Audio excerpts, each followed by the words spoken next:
अस्सलाम वालेकुम नाजरीन, मैं हूं बुशरा और आप देख रहे हैं कुकिंग विद बुशरा। आज हमारे किचन में बन रहा है मलीदा। आप लोग वाकिफ़ होंगे मलीदे से। मलीदा अक्सर मुहर्रम में या 11वीं शरीफ में बनाया जाता है, या उसके अलावा भी आप बना सकते हैं। तो मैंने सोचा मुहर्रम है तो चलें क्यों ना मलीदे की रेसिपी दी जाए आपको। तो मलीदा बनाने के लिए हमें जो चीज़ें चाहिए आप लोग नोट कर लें। नाजरीन, अगर आपने अभी तक हमारे चैनल को सब्सक्राइब नहीं किया है तो हमारे चैनल को सब्सक्राइब करें, शेयर करें और लाइक करें और बेल आइकन पर प्रेस करें। मैदा हम लेंगे आधा किलो, सूजी हम लेंगे 1 पाव, चीनी हमने जायके के मुताबिक लेनी है, आप कम या ज़्यादा कर सकते हैं। मैंने वैसे ली है 1.5 कप चीनी, आप अपने टेस्ट के मुताबिक डाल सकते हैं। अगर आप ज़्यादा मीठा पसंद करते हैं तो आप ज़्यादा डाल लें, अगर कम मीठा पसंद करते हैं तो कम डाल लें। खुश्क दूध हमें चाहिए 1 कप, नारियल चाहिए 1 कप और घी चाहिए 1 कप। ये नारियल पिसा हुआ है, आप कद्दूकश किया हुआ नारियल भी ले सकते हैं। और ये खुश्क दूध है, आप इसकी जगह फ्रेश मिल्क भी ले सकते हैं। अगर आपके पास खुश्क दूध नहीं है तो आप फ्रेश दूध से भी आटा गूंद सकते हैं। इलायची पाउडर हमें चाहिए 1 टीस्पून। ये कुछ ड्राई फ्रूट्स हैं, ये भी आप अपनी टेस्ट के मुताबिक डाल सकते हैं।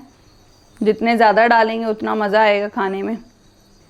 मैंने लिया है आधा कप नारियल है जिसे मैंने काट लिया है, 1 कप पिस्ते और बादाम है, आधा कप किशमिश है।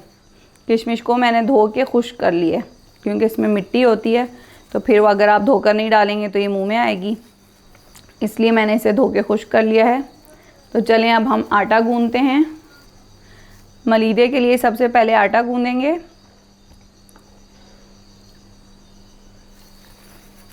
सबसे पहले हमने मैदा लिया, अब इसमें सूजी शामिल करेंगे,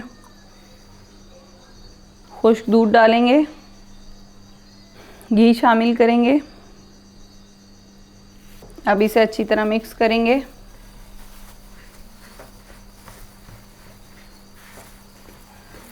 आटा बहुत ज़्यादा पतला नहीं गूंदना है आपने, थोड़ा सा सख्त होना चाहिए। अब इसमें थोड़ा थोड़ा पानी शामिल करेंगे।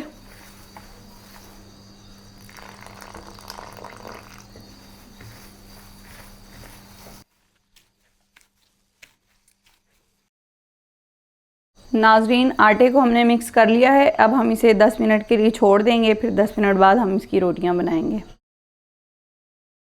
10 मिनट गुजर गए हैं, आटा सॉफ्ट हो गया है। अब हमने आटे के 2 पेड़े बना लिए हैं, अब इसे बेलेंगे और इसकी रोटी बनाएंगे।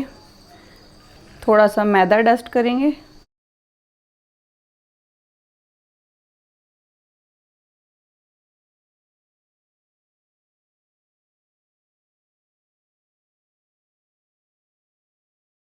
रोटी हमने मोटी रखनी है, इस तरह रोटी बेल लेंगे।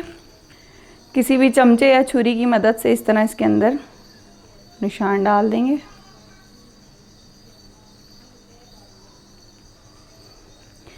जिस तरह अक्सर शीरमाल में इस तरह के निशान डाले जाते हैं। अब हम रोटी को बनाएंगे तवे पे।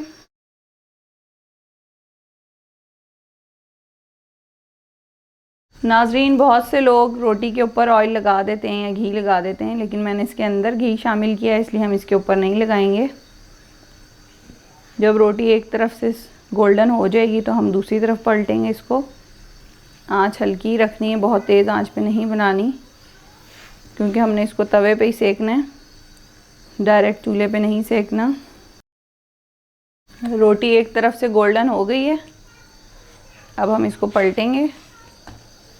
ये देखें, आप कोई भी कपड़ा ले लें, उसकी मदद से आप इसको इस तरह दबाएं ताकि ये अंदर तक पक जाए। रोटी दोनों तरफ से पक गई है, अब हम इसे उतार लेंगे। नाजरीन, रोटियां बन गई हैं, हमने इनके पीसेस कर लिए थे ताकि थोड़ी सी ठंडी हो जाएं और फिर हम आपको बताएं। वैसे तो हम इन्हें चॉपर में डाल देंगे तो बहुत ही बारीक फॉर्म में इसका मलीदा बन जाएगा, लेकिन अगर जिनके पास चॉपर नहीं है तो वो गरम गरम रोटी को, रोटी ठंडी नहीं करनी, इस तरह करके इस तरह रगड़ेंगे, ऐसे ऐसे करके, ऐसे ऐसे ऐसे ऐसे इसको बारीक करेंगे और इसको रगड़ते रहेंगे बारीक बारीक। फिर किसी भी स्ट्रेनर में आप छान लें, बारीक बारीक अलग हो जाएगी रोटी और मोटी मोटी रह जाएगी। फिर जो मोटी रह जाएगी उसको दोबारा से आपने इस तरह से हथेलियों पे रगड़ना है। लेकिन आजकल हर घर में चॉपर मौजूद होते हैं या ग्राइंडर की जो छोटी कोली होती है, आप उसके अंदर डाल के भी इसको पीस सकते हैं। उससे ये होगा कि एक तो आपका टाइम बचेगा, दूसरा आपके हाथ बचेंगे जलने से, क्योंकि इन्हें गरम गरम ही रगड़ना पड़ता है रोटियों को हथेली पे, ताकि इनका बारीक सा मलीदा बन सके। और नाज़रीन, ये अपनी अम्मी की रेसिपी से मैं आपको बनाना बता रही हूँ। बचपन में जब हमारी अम्मी रोटियाँ बनाती थी तो हम बैठ के साथ साथ रगड़ते थे इन्हें हथेलियों पे, ताकि जल्दी जल्दी गरम गरम रोटियों का मलीदा अच्छा सा बन जाए। फिर बड़े हुए तो अकल आ गई कि इसे ग्राइंडर में ही ग्राइंड कर लें, तो इसलिए ये टिप मैं आपको भी दे रही हूँ कि आप इसे ग्राइंडर में ग्राइंड कर लेंगे तो बहुत अच्छा और बारीक सा मलीदा बनेगा और आपका टाइम भी बचेगा। आप अगर ग्राइंडर या चॉपर में डालेंगे तो आपने थोड़ा सा ठंडा करके रोटियों को डालना है। इस तरह से पीसेस डालें। नाज़रीन, रोटियों को हमने चॉपर में डाल के पीस लिया था। उसके बाद ये इस तरह का देखें पाउडर फॉर्म में आ गई हैं रोटियां। चॉपर से निकाल के आपने इन्हें अच्छी तरह ठंडा करना है। ये बिल्कुल भी गर्म ना रहें। अगर ये गर्म रहेंगी और हम इसमें चीनी शामिल कर देंगे तो ये पानी छोड़ देंगी, इसलिए हमने इसे बिल्कुल ठंडा कर लिया। अब हम इसमें चीनी शामिल करेंगे। चीनी आप अपने टेस्ट के मुताबिक शामिल करें।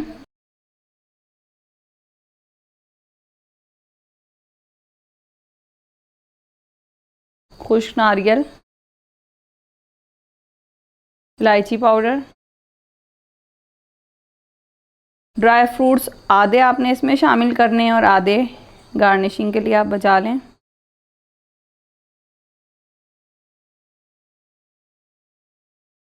अब इसे अच्छी तरह मिक्स कर लेंगे। पिसी हुई चीनी इसमें शामिल नहीं करनी है, पिसी हुई चीनी पानी छोड़ देगी। आपने साबुत चीनी ही इसमें शामिल करनी है। आप इसे फ्रिज में रख लें, ये पूरा महीना आराम से चल जाएगा, महीने से ज़्यादा भी चल जाएगा, ख़राब नहीं होगा। अगर इसमें कोई गीली चीज़ आप शामिल ना करें तो गीला चमचा ना यूज़ करें। आप इसे सुबह नाश्ते में भी खा सकते हैं, दूध के साथ भी ले सकते हैं। आप इसे दूध में डाल के इसका टेस्ट ऐसे हो जाता है जैसे आप खीर खा रहे हैं। तो नाज़रीन, ये मलीदा तैयार है। अब हम इसे डिश आउट करेंगे। आप भी ज़रूर ट्राई करके देखें और हमें अपना फ़ीडबैक दें, आपको हमारी रेसिपीज़ कैसी लगती हैं। नाज़रीन, मलीदा तैयार है। मैंने इस तरह से डेकोरेट किया है, आपका जैसे दिल चाहे आप करें। मेरे पास चांदी के वर्क रखे थे इसलिए मैंने लगा दिए, वरना ये लगाना ज़रूरी नहीं है। बस ये है, इससे ही ज़रा खूबसूरत नज़र आएगा। और अगर आपको हमारी रेसिपीज़ पसंद आती हैं तो हमारे चैनल को लाइक कीजिए, शेयर कीजिए और सब्सक्राइब कीजिए। शुक्रिया।